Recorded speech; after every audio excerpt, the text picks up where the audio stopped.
दीपावली की हार्दिक शुभकामनाएं। वैसे तो दिवाली अर्थात दीपावली भारतवासियों के लिए एक ऐतिहासिक त्योहार है, जिसे अलग अलग धर्म और ग्रंथों के अनुसार पूरे विश्व में मनाया जाता है। आज के खास कार्यक्रम में हम बात करेंगे दिवाली से जुड़े उन तथ्यों के बारे में जिन्हें शायद ही आप जानते होंगे। तो आइए शुरू करते हैं दीपोत्सव का रोचक इतिहास। दीपावली के बारे में जानने के पहले आपको इसके अर्थ को समझना बेहद जरूरी है। दीपावली अर्थात दीपों का त्योहार, अर्थात आध्यात्मिक रूप से अंधकार पर प्रकाश की विजय ही दीपावली है। दीपावली शब्द की उत्पत्ति संस्कृत के दो शब्दों दीप अर्थात दिया और आवली अर्थात लाइन या श्रृंखला के मिश्रण से हुई है। दीपावली को कुछ लोग दिवाली भी कहते हैं। दीपावली शरद ऋतु में हर वर्ष मनाया जाने वाला एक प्राचीन सनातन सांस्कृतिक त्योहार है, जिसमें भारतीयों का विश्वास है कि सत्य की सदा ही जीत होती है और झूठ का नाश होता है। सनातन धर्म में दीपावली भारत के सबसे बड़े और सर्वाधिक महत्वपूर्ण त्योहारों में से एक है। भारतवर्ष में मनाए जाने वाले सभी त्योहारों में दीपावली का सामाजिक और धार्मिक दोनों दृष्टि से ही अत्यधिक महत्व है और इसे दीपोत्सव भी कहते हैं। मान्यता है कि श्री रामचंद्र जी ने माता सीता को रावण की कैद से छुड़वाया था। फिर माता सीता की अग्नि परीक्षा लेकर 14 वर्ष का वनवास व्यतीत कर अयोध्या वापस लौटे। तब से आज तक भारतीय प्रतिवर्ष यह त्योहार प्रकाश पर्व के रूप में हर्षोल्लास से मनाते हैं। दीपावली न सिर्फ भारत बल्कि नेपाल में भी सबसे बड़े त्योहारों में से एक है। नेपालियों के लिए यह त्योहार इसलिए महान है क्योंकि इस दिन नेपाल संवत में नया वर्ष शुरू होता है। दीपावली मनाने के पीछे कई अलग अलग कारण या कहानियां हैं, जिसे भारत में रहने वाले कई धर्म अनुयायी अपने धर्म के अनुसार महत्व देते हैं। हिंदू धर्म में दीप जलाने की प्रथा के पीछे कई कहानियां हैं। राम भक्तों के अनुसार दीपावली वाले दिन अयोध्या के राजा राम लंका के अत्याचारी राजा रावण का वध करके अयोध्या लौटे थे। उनकी लौटने की खुशी में आज भी लोग यह पर्व मनाते हैं। तो वहीं कृष्ण भक्ति धारा के लोगों का मत है कि इस दिन भगवान श्री कृष्ण ने अत्याचारी राजा नरकासुर का वध किया था। राक्षस के वध से जनता में अपार हर्ष फैल गया और प्रसन्नता से भरे लोगों ने घी के दिए जलाए। एक पौराणिक कथा के अनुसार भगवान विष्णु ने नरसिंह रूप धारण कर हिरण्यकश्यप का वध किया था। इसी दिन समुद्र मंथन के पश्चात लक्ष्मी व धन्वंतरी प्रकट हुए। वहीं जैन धर्म के अनुयायी 24वें तीर्थकर महावीर स्वामी को इस दिन मोक्ष की प्राप्ति हुई थी। इसी दिन उनके प्रथम शिष्य गौतम गणधर को ज्ञान प्राप्त हुआ था। जैन समाज के द्वारा दीपावली महावीर स्वामी के निर्वाण दिवस के रूप में मनाई जाती है। संप्रदायों से जैन संप्रदाय दीपावली की पूजा पूर्णतः भिन्न रूप से करता है। दूसरी ओर सिखों के लिए भी दीपावली महत्वपूर्ण है, क्योंकि इसी दिन अमृतसर में 1577 में स्वर्ण मंदिर का शिलान्यास हुआ था।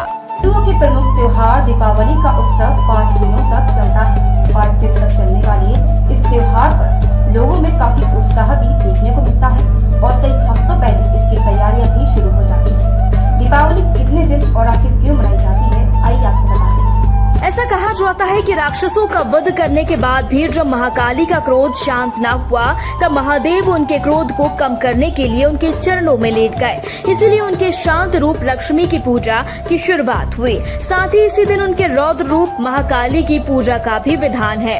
5वें दिन तक चलने वाले इस त्योहार की एक कथा यह भी है कि दीपावली के दिन ही समुद्र मंथन से आरोग्य देव और भगवान कुबेर की उत्पत्ति हुई थी। यही कारण है कि दीपावली 5 दिनों तक मनाई जाती है। दिवाली में 5 दिनों का अत्यंत महत्व है, जिसमें सबसे पहले धनतेरस शामिल है। धनतेरस के दिन धन और समृद्धि की देवी के स्वागत के लिए रंगोली की सुंदर कलाकृतियां उकेरने की पारंपरिक रूपांकनों के साथ रंगीन प्रवेश द्वार बन जाते हैं और पूरी रात दीपक जलाए जाते हैं। इस दिन को बहुत शुभ भी माना जाता है, इसलिए सोने चांदी या कुछ नए बर्तन लोग खरीदते हैं और भारत के कुछ भागों में पशु की पूजा भी की जाती है। दीपावली के दूसरे दिन नरक चतुर्दशी मनाई जाती है। इस दिन सुबह जल्दी जागना और सूर्योदय से पहले स्नान करने की एक परंपरा है।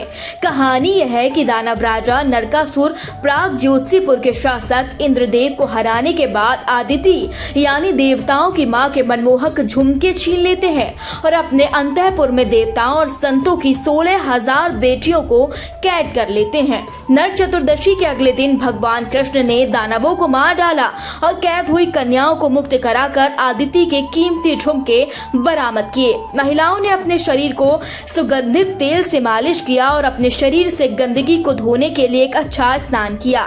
इसीलिए सुबह जल्दी स्नान करने की परंपरा बुराई पर दिव्यता की विजय का प्रतीक है। यह दिन अच्छाई से भरा एक भविष्य की घोषणा का प्रतिनिधित्व करता है। तीसरे दिन समारोह का सबसे महत्वपूर्ण दिन है। इस दिन लक्ष्मी पूजा की जाती है।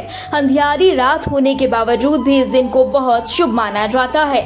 छोटे छोटे दीपक पूरे शहर में प्रज्वलित होने से रात का अभेद अंधकार धीरे धीरे गायब हो जाता है। दीपावली की शाम को लक्ष्मी माता की पूजा की जाती है। यही वह दिन है जब भगवान राम 14 वर्ष के वनवास के बाद माता सीता और लक्ष्मण के साथ घर लौटे थे। समारोह का चौथा दिन प्रतिपदा के रूप में माना जाता है और राजा विक्रम की ताजपोशी के लिए चिन्हित करता है। यह वो दिन है जब भगवान कृष्ण ने भगवान इंद्र की मूसलाधार बारिश के क्रोध से गोकुल के लोगों को बचाने के लिए गोवर्धन पर्वत उठाया था। इसीलिए भगवान गोवर्धन की पूजा की जाती है।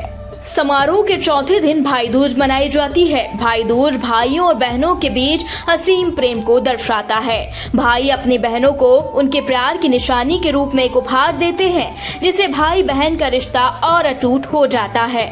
समारोह के अंत में देव उठावनी होती है और तुलसी पूजा की जाती है। हिंदू धर्म में देव उठावन का अत्यंत महत्व है। देव उठावन के बाद ही हिंदुओं में शादियां प्रारंभ होती हैं। दिवाली सिर्फ हिंदुओं का ही त्योहार नहीं, बल्कि पूरे विश्व में कई धर्म ग्रंथों में लिखी कहानियों के अनुसार मनाया जाने वाला ऐतिहासिक त्योहार है, जिसे कई परंपराओं से जोड़कर देखा जाता है। स्वदेश 24x7 न्यूज चैनल की ओर से आप सभी को दीपावली की हार्दिक शुभकामनाएं। स्वस्थ रहें, सुरक्षित रहें और देखते रहिए स्वदेश 24।